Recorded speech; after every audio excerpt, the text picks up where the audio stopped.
Huyu ni mshauri wa kamanda mkuu wa jeshi la ulinzi pale Irani, Brigadia Ibrahim Jabbar ameustua umma leo hii au ameushangaza umma leo hii baada ya kusema katika mahojiano kwamba yale makombora ambayo wao wameyatumia leo hii mchana huu katika kambi za kijeshi kule Jordan, Qatar na hata kule Israel mengine alikoenda, anasema kwamba makombora hayo waliotumia ni makombora ya kizamani, yani ni mabaki ya zamani kabisa.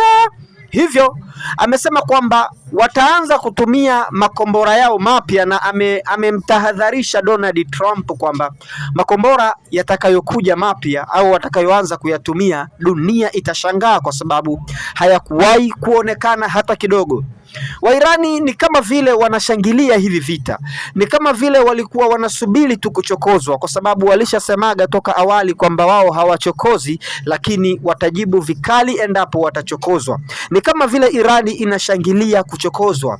Kwa majibu aliyoyasema bwana Ibrahim Jabbar ni kwamba Irani wanaonekana wana silaha nyingi ambazo wamezitengeneza nzito, lakini walikuwa hawajui pa kuzitumia, na sasa ni kama vile wamepata kichaka cha kukitumia.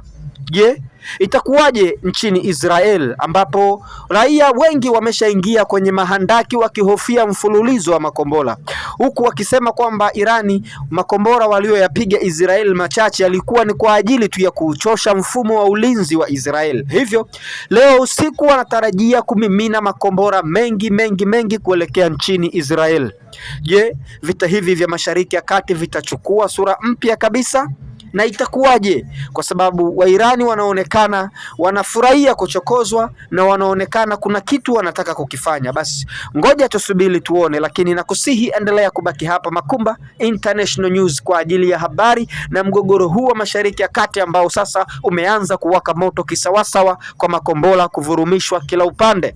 Ngoja tusubiri kuona kile ambacho Irani wanataka kukifanya na kile ambacho Marekani na wao watafanya, na Israeli wenyewe kile ambacho watakifanya. Hii ni Makumba International News, baki hapa muda wote.